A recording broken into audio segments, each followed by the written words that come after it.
नमस्कार दोस्तों, स्वागत है आपका जी के लाइव पाठशाला में। यूपी ट्रिपल एससी पीटी के लिए हम लोग रोजगार विथ अंकित से अंकित सर की जो बुक थी उसे कवर कर रहे थे। इसमें हम लोग पूरा बुक कवर कर चुके हैं। आपका इतिहास हो गया, भूगोल हो गया, संविधान हो गया, विज्ञान हो गया, सारे के सारे कवर हो चुके हैं। विज्ञान का या रसायन विज्ञान का ये लास्ट चैप्टर है, इसे देखते हैं। इसमें लगभग 200 क्वेश्चन है। शुरुआत करते हैं पहले क्वेश्चन से। तो एक बार पहले की वीडियो आप लोग जरूर देखिएगा और इस वीडियो को जरूर लाइक कीजिएगा और वीडियो को प्लीज़ पूरा देखिए और जो भी हमें आपका फीडबैक हो जरूर बताइएगा। पहले क्वेश्चन से शुरुआत करते हैं।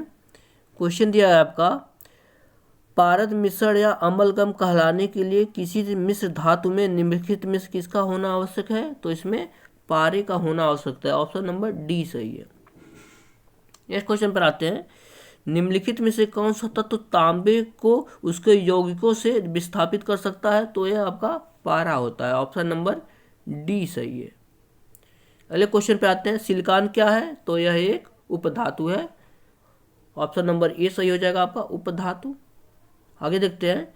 निम्नलिखित में से कौन सी धातु सबसे अधिक आघातवर्ध होती है? तो सोना और चांदी होती है। ऑप्शन नंबर डी सही है, सोना और चांदी। नेक्स्ट क्वेश्चन पर आते हैं।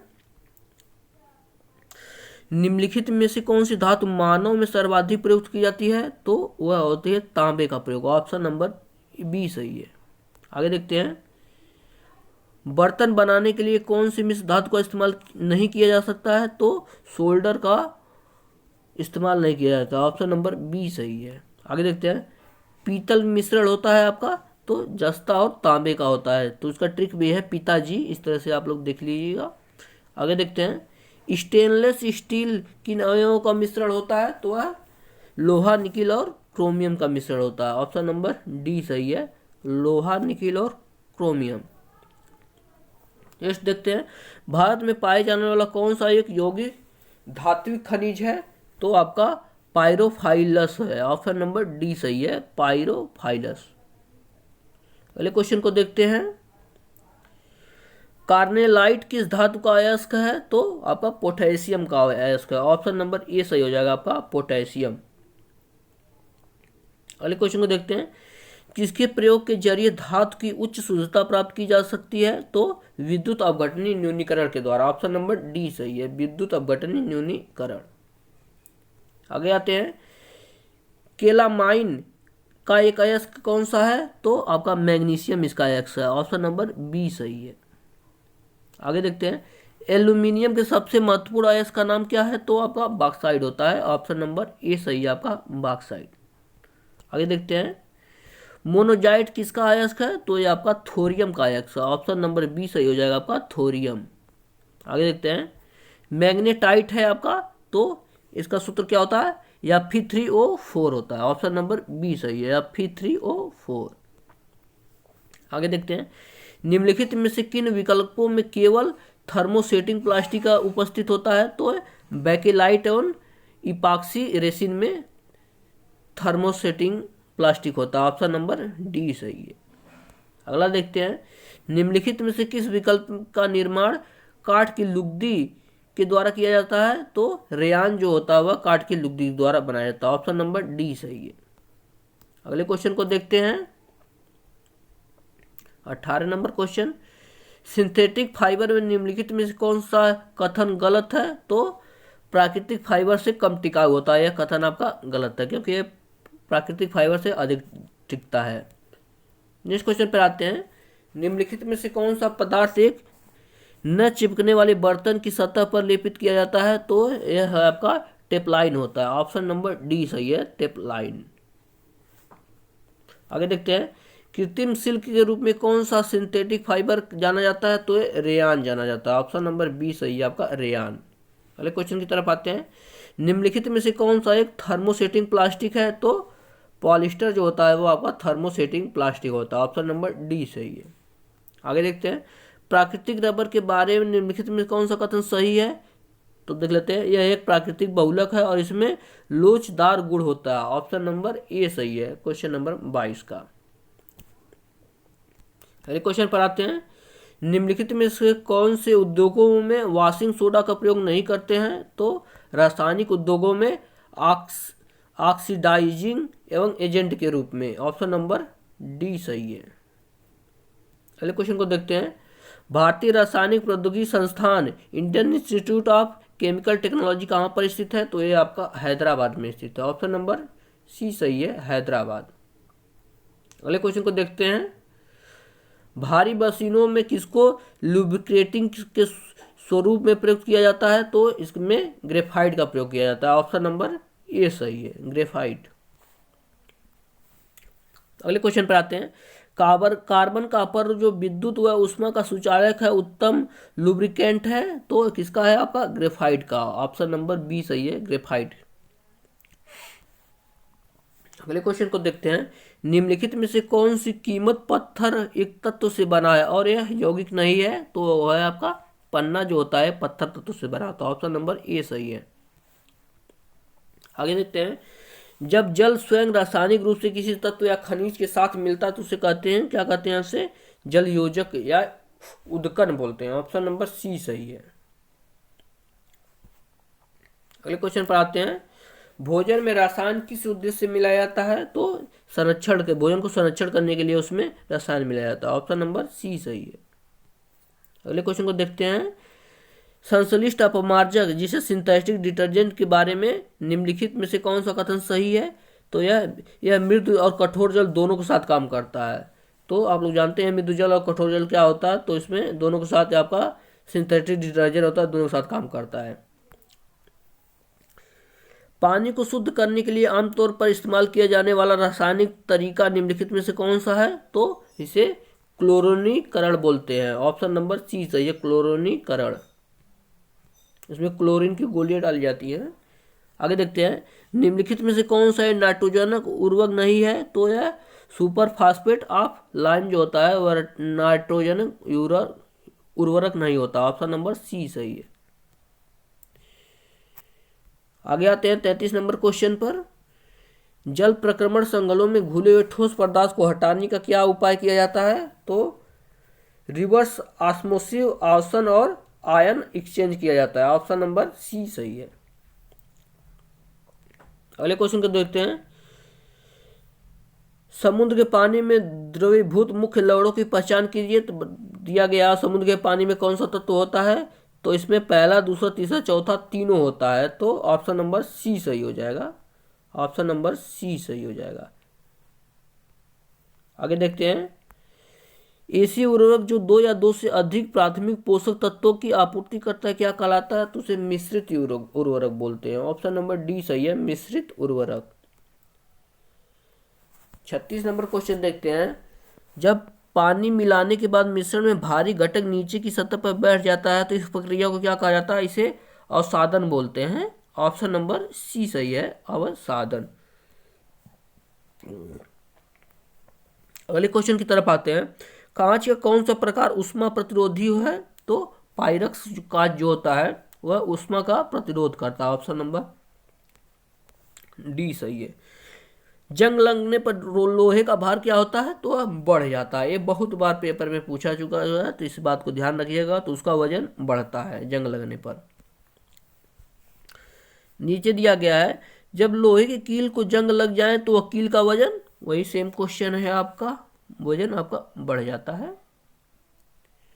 अगले क्वेश्चन की तरफ आते हैं।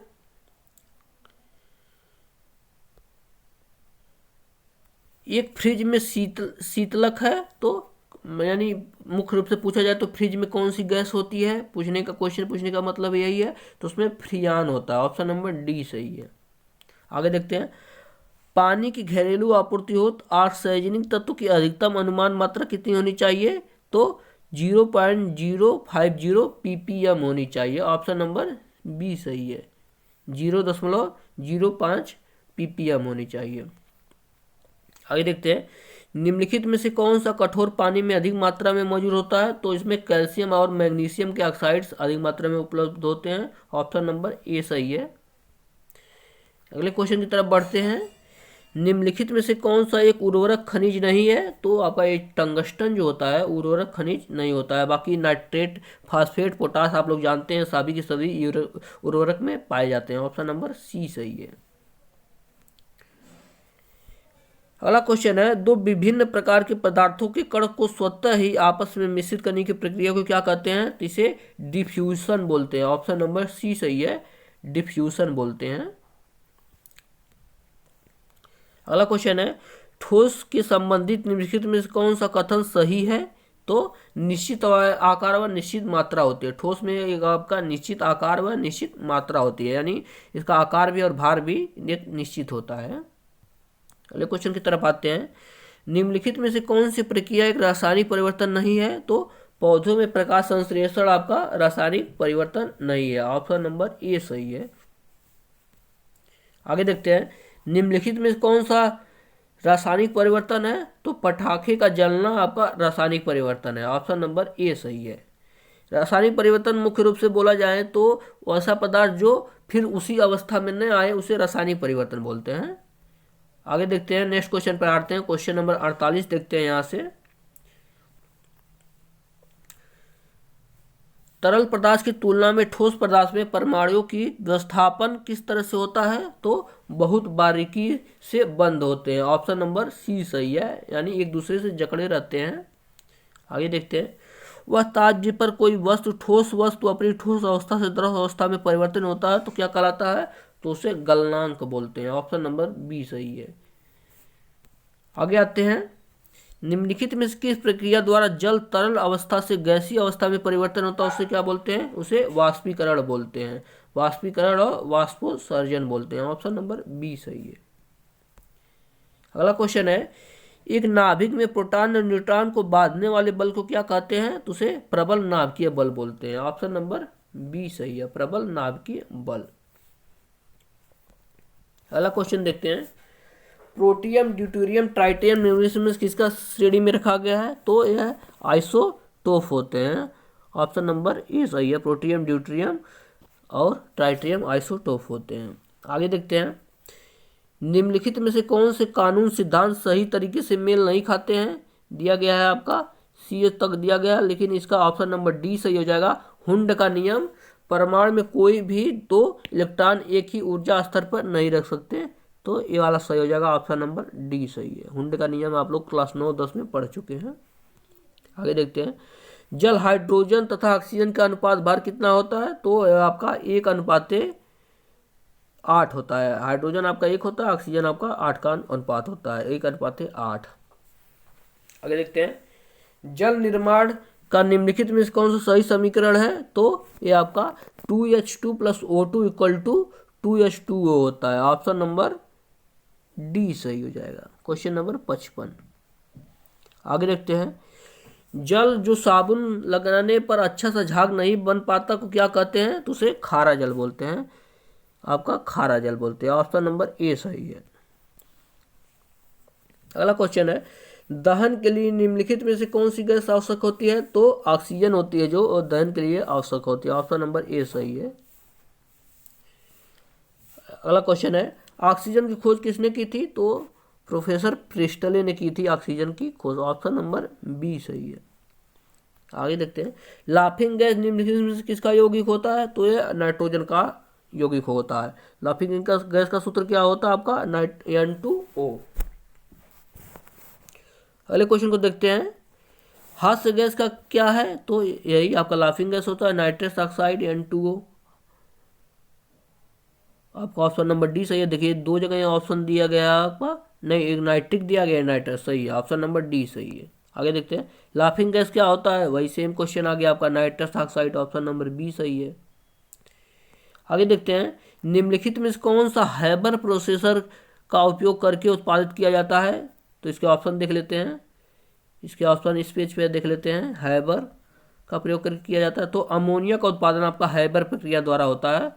ऑप्शन नंबर ये सही हो जाएगा आपका, अमोनिया। आगे देखते हैं, निम्नलिखित में कौन सा पदार्थ समुद्र के जल से निकलता है? तो ब्रोमीन जो होता है वह समुद्री जल से निकाला जाता है। ऑप्शन नंबर डी सही है।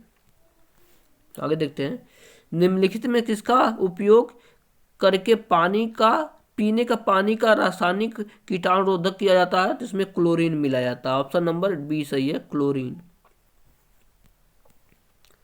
नेक्स्ट क्वेश्चन देखते हैं, कमरे की तापक्रम पे कौन सी अधातु तरल अवस्था में पाई जाती है? तो आपका यह ब्रोमीन होता है। आपका देखिए एक धातु पूछा जाता है, एक अधातु पूछा जाता है, तो आप लोग ध्यान देखिएगा, अधातु पूछा है तो आपका ब्रोमीन हो जाएगा। ऑप्शन नंबर सी सही है।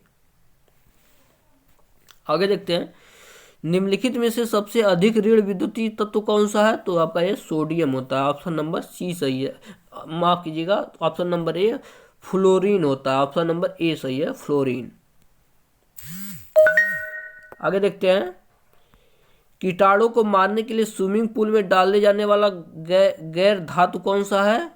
तो आपका क्या होता है? आपका क्लोरीन। ऑप्शन नंबर सी सही है, आपका क्लोरीन। आगे देखते हैं, प्याज कंद की विशेष महक किसके कारण होती है? तो सल्फर यौगिक के कारण होती है प्याज की विशेष गंध। ऑप्शन नंबर बी सही है। अगले क्वेश्चन पर आते हैं, जब बेरियम क्लोराइड को पतला सल्फ्यूरिक एसिड मिलाया जाता है तो तब आपको क्या दिखाई देता है? तो सफेद अवक्षेपण दिखाई देता है। ऑप्शन नंबर बी डी सही है, सफेद अवक्षेप बनता है। ऑप्शन नंबर डी सही है।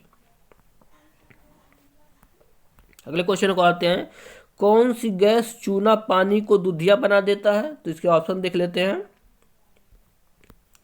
ऑप्शन नंबर सी सही हो जाएगा आपका, carbon dioxide. Option number C सही है। अगला क्वेश्चन देखते हैं, किस गैस का गंध सड़े हुए अंडे जैसे होता है? तो हाइड्रोजन सल्फाइड का गैस सड़े हुए अंडे जैसे होता है। ऑप्शन नंबर डी सही है। अगला क्वेश्चन देखते हैं, NH2 की तुलना में अधिक COOH समूहों वाली अमीनो अम्ल को कौन सा अम्ल कहा जाता है? तो अम्लीय उसे बोला जाता है, एसिडिक बोला जाता है। ऑप्शन नंबर सी सही है, वो अम्लीय तत्व हो जाता है। आगे देखते हैं, ऐसे अमीनो जिनमें COOH समूहों के बदले NH2 समूह उपस्थित होता है तो क्या कहलाते हैं? उसे बेसिक एमिनो एसिड बोलते हैं। ऑप्शन नंबर सी सही है, बेसिक अमीनो एसिड। अगला क्वेश्चन है, निम्नलिखित में से कौन सा ठोस है? तो आयोडोफार्म जो होता है वह आपका ठोस पदार्थ होता है। ऑप्शन नंबर बी सही है। अगला देखते हैं, एथिलिक ग्लाइकोल एंटीफ्रीज के रूप में पानी में मिलाने पर क्या होता है? तो यह पानी के हिमांक को कम कर देता है तथा पानी के क्वथनांक को बढ़ा देता है। ऑप्शन नंबर डी सही है, 75 का। आगे देखते हैं, 76 नंबर क्वेश्चन, C2 या 6 किस प्रकार का हाइड्रोकार्बन है? तो ये आपका एल्केन का सूत्र होता है। ऑप्शन नंबर ए सही है, एल्केन। आगे देखते हैं, पेप्टाइड बंध का निर्माण किसके बीच होता है? तो अमीनो समूह और कार्बोक्सिल समूह के बीच होता है। ऑप्शन नंबर सी सही है, ऑप्शन सी सही है। 78 क्वेश्चन देखते हैं, एसीटोन और मिथाइल अल्कोहल के मिश्रण को अलग करने के लिए कौन सी निम्नलिखित तकनीक का प्रयोग किया जाता है? तो इसके ऑप्शन देख लेते हैं। तो इसमें आंशिक आसवन का प्रयोग किया जाता है। ऑप्शन नंबर सी सही है, आंशिक आसवन। अगला है, नींबू में कौन सा एसिड पाया जाता है? तो इसमें साइट्रिक एसिड पाया जाता है। ऑप्शन नंबर सी सही है। आगे देखते हैं, निम्नलिखित में किसका प्रयोग एंटीफ्रीज के रूप में किया जाता है? तो मिथाइल अल्कोहल का प्रयोग जो होता है आपका एंटीफ्रीज के रूप में किया जाता है। ऑप्शन नंबर बी सही है। अगला देखते हैं, हरे फलों को कृत्रिम ढंग से पकाने हेतु कौन सा गैस का प्रयोग किया जाता है? तो इसमें एसिटिलीन का प्रयोग किया जाता है। ऑप्शन नंबर ए सही है आपका, एसिटिलीन। अगला क्वेश्चन है, ग्रेफाइट मुख्य रूप से निम्नलिखित में किस तत्व में से बना है? तो ये आपका कार्बन से बना होता है। ग्रेफाइट कार्बन का अपर रूप होता है। ऑप्शन नंबर सी सही है। अगला क्वेश्चन है, सीसा पेंसिल में प्रयुक्त तत्व कौन सा है? तो इसमें कार्बन का प्रयोग किया जाता है। ऑप्शन नंबर सी सही है आपका, कार्बन। अगला क्वेश्चन देखते हैं, हीरा तथा ग्रेफाइट के समान कौन सा तत्व होता है? तो परमाणु भार होता है आपका। ऑप्शन नंबर डी सही है, परमाणु भार। अगले देते हैं, पेंसिल की लीड बनाने में क्या व्यवहार किया जाता है? तो उसमें ग्रेफाइट का प्रयोग किया जाता है। ऑप्शन नंबर सी सही है, ग्रेफाइट। आगे देखते हैं, सिरके में निम्नलिखित कौन सा अम्ल पाया जाता है? तो सिरके में आपका एसिटिक एसिड होता है। ऑप्शन नंबर डी सही है। आगे देखते हैं, निम्नलिखित में किसमें कार्बन नहीं होता है? तो इसके ऑप्शन देख लेते हैं। ऑप्शन नंबर डी सही हो जाएगा। इसमें से किसी में कार्बन नहीं होता है आपका, ऑप्शन नंबर डी सही है। अगला क्वेश्चन है, निम्न में से किस प्रकार के कोयले में सबसे अधिक कार्बन सामग्री होती है? तो एंथ्रासाइट कोयला जो होता है इसमें सबसे अधिक कार्बन पाया जाता है, ऑप्शन नंबर डी सही है। अगला क्वेश्चन है, इथेनॉल की कैलोरीफिक वैल्यू क्या होती है? तो आपका 30 होती है, ऑप्शन नंबर सी सही है। गोबर गैस में मुख्यतः कौन सी गैस होती है? तो इसमें मीथेन होता है, ऑप्शन नंबर ए सही है आपका, मीथेन। अगला क्वेश्चन है, खाना पकाने में कौन सी गैस में 90% अधिक रहता है? तो उसमें ब्यूटेन होता है, ऑप्शन नंबर ए सही है, ब्यूटेन।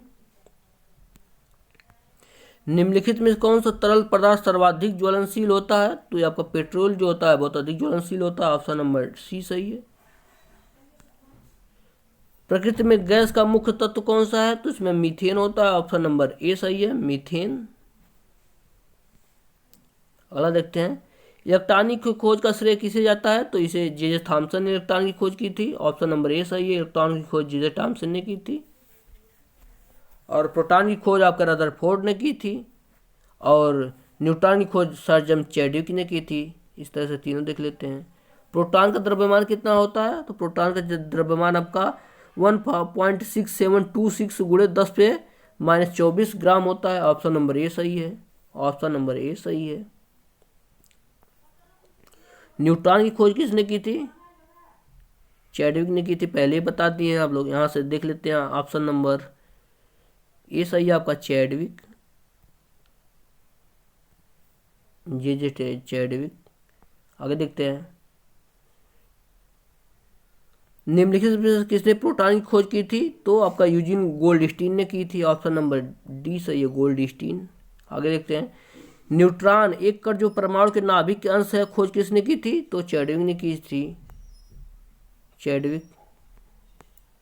अल्फा किरणें हैं तो हीलियम के नाभिक होते हैं अल्फा किरणें, ऑप्शन नंबर डी सही है। और आज का लास्ट क्वेश्चन है 100वां क्वेश्चन, आधुनिक परमाणु सिद्धांत तैराक किसने किया था? तो सर जॉन डाल्टन ने किया था, ऑप्शन नंबर ए सही है। तो ये आपके सारे 100 के क्वेश्चन खत्म हुए। अभी और भी 100 हैं, लेकिन थोड़ी तबीयत में कुछ गड़बड़ है तो इसलिए पूरे क्वेश्चन नहीं हो पा रहे हैं। नेक्स्ट पार्ट में, दूसरे पार्ट में सारे क्वेश्चन कवर हो जाएंगे। तो प्लीज़ एक बार वीडियो को लाइक ज़रूर कीजिएगा और चैनल को सब्सक्राइब कीजिएगा। जो भी फीडबैक हो हमें ज़रूर बताइएगा। धन्यवाद।